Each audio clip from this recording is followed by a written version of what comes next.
국내 주요 금융지주들은 모두 산하의 연구소를 두고 책사 역할을 맡기고 있습니다. 이들 싱크탱크들은 금융업 등 개별 산업은 물론 거시경제까지 경제산업 전반을 분석하면서 지주의 경영 전략을 구상하기도 하는데요. 국내외 경제 여건이 급변하는 상황에서 금융권의 대응 방향을 조명하는 신년 기획으로 4대 금융지주 싱크탱크 수장들의 목소리를 들어봤습니다. 금융부 조정현 기자와 자세한 이야기 나눠보겠습니다. 어서 오십시오. 안녕하세요. 기업 산하 연구소면 사업 전략을 짜고 또 청사진을 그리는 역할을 하지 않습니까? 올해 경영 여건에 대해서 어떻게 보고 있습니까? 네, 금융지주 연구소들은 마이크로 분석, 매크로 분석 다 하고 있고요. 거기에 나아가서 경영 컨설팅 역할까지 부여를 받고 있습니다. 올해 국내외 글로벌 경제가 불확실성이 뚜렷한 상황인데요. 일단 국내에서는 비상계엄 사태가 있었고요. 미국에서는 트럼프 신행정부가 출범을 했습니다. 거기에 국내적으로는 초고령화와 인구 감소가 이제는 상수가 된 상황인데요. 또 인하 속도가 느려지긴 했지만 기준금리도 내려가면서 고금리 시대가 막을 내리게 됐습니다. 금리 인하는 여러 가지 파급 효과를 낳는데요. 당장 은행 수익성은 떨어질 수 있지만 자산 운용이나 위험자산 관리 측면에서는 긍정적일 수가 있습니다. 이 밖에 초인공지능이 등장을 하면서 초개인화가 금융의 영역에서 화두가 되고 있고요. 여러모로 금융권에는 위기와 기회가 공존을 하고 있습니다.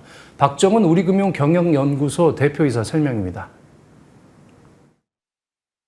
세계적인 어떤 정세 변화라든지 정치 경제적인 어떤 변화의 과정에서 보면 저희로서는 저성장 이슈도 있고 고환율 이슈도 있고 그런 측면에서 보면 리스크 관리를 강화해야 되는 그 문제가 있고요. 그리고 제가 개인적으로 생각하는 또 다른 한 측면에서의 중요한 포인트는 소위 AI 시대가 성큼 우리에게 다가온 만큼 그에 맞는 준비와 대응을 해 나가야 되는 그런 상황이라고 생각합니다. 그래서 금융권의 적재적소 대응이 그 어느 때보다 필요한 것 같은데요. 이러한 시대 변화에 대응하는 경영 화두, 키워드는 어떤 것들을 꼽았습니까? 네, 금융에서는 저금리, 고금리가 이렇게 사이클을 이루게 됐는데요. 저금리 시대가 오래가면 금융사들이 그 수익성을 만회를 하려고 이런저런 상품을 마구 팔게 됩니다. 과거에 사모펀드 부실 판매 사태가 그랬고요. 또 지난해에는 그 홍콩 ELS 사태로 은행권, 금융권 전체가 홍역을 치렀었죠. 역시 그렇기 때문에 올해는 내부 통제와 윤리 경영이 1순위 키워드로 꼽히고 있습니다. 정신동 KB 경영연구소장 설명입니다.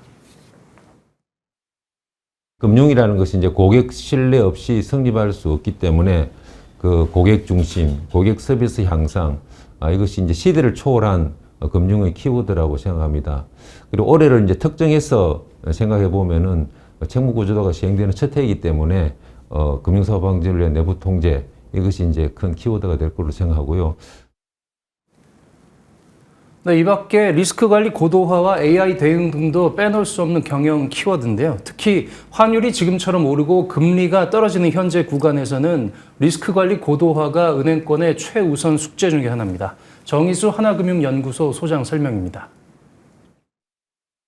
연체율이나 이런 부분들이 계속 올라가고 있는 부분이지만 무조건 이걸 자금을 쪼이고 이런 부분들이 아니라 어쨌든 저희가 좀 기존의 어떤 좀 안 좋은 자산들을 조금 이제 교체한다든지 이런 어떤 관점에서 그리고 업종 포트폴리오를 좀 더 이제 다변화하는 그런 부분들까지도 포함해서 리스크 관리가 좀 필요하다고 생각이 들고요.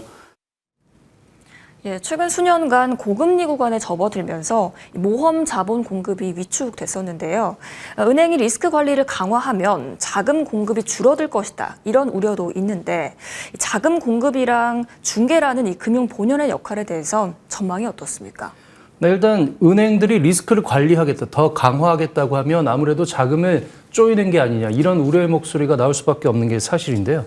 다만 더 정확하게 보면 내세우는 게 리스크 관리 고도화입니다. 따라서 무조건 과거 주먹구구식으로 조이고 풀었던 것들을 이제는 AI 등을 도입해가지고 체계를 고도화하겠다는 그런 의지입니다. 금융권은 금리가 떨어지고 있는 현재를 또 하나의 기회로 보고 있는데요. 오는 2030년에 1,000조 원 규모로 성장할 퇴직연금도 그 벤처업계 자본을 공급하는 그 원천이 될 수 있다는 분석이 나옵니다. 지금은 법적 규제에 묶여 있는데요. 설명 한번 들어보시죠. 퇴직연금에서 벤처 투자를 허용하는 이런 방안이 이제 생각해 볼 수가 있는데 세제 혜택과 같은 정책적 지원과 함께 은행이 어떤 역할을 할 수 있는지, 예컨대 벤처기업을 이제 발굴하고 또 투자 상품을 개발하고 리스크를 관리하고 또 플랫폼 지원, 이렇게 핵심적인 기능을 수행할 수 있다고 생각합니다. 예, 앞서 AI 이야기도 나왔는데 디지털이야말로 지금 어떤 변곡점을 맞이하는 분위기지 않습니까? 네. 최근 딥시크는 큰 충격을 줬고요. 또 양자 컴퓨팅 이야기까지 나오고 있습니다. 금융권은 어떻습니까? 네, 금융권은 사실 정보통신 기술 업체보다는 아무래도 후행하고 있습니다. 뭐 대고객 서비스를 해야 하는 입장에서 규제도 있고요. 또 보안 리스크도 있기 때문에 그렇습니다. 아직까지 금융권은 생성형 AI를 사업화하는 단계까지는 나아가진 못하고 있는데요. 지난해까지는 그 내부 업무 효율 개선에 이 생성형 AI를 적극적으로 활용하기 시작해서 이전과는 좀 다른 행보를 보였습니다. 올해는 금융당국이 생성형 AI 도입을 저해하는 그런 장벽들을 좀 풀어주겠다, 이런 취지이기 때문에 망분리 규제도 완화하기로 한 상황입니다. 따라서 금융권 생성형 AI 원년이 비로소 이렇게 시작이 될 거다, 이런 기대감이 나오고 있습니다. 고유선 신한미래전략연구소장 설명입니다.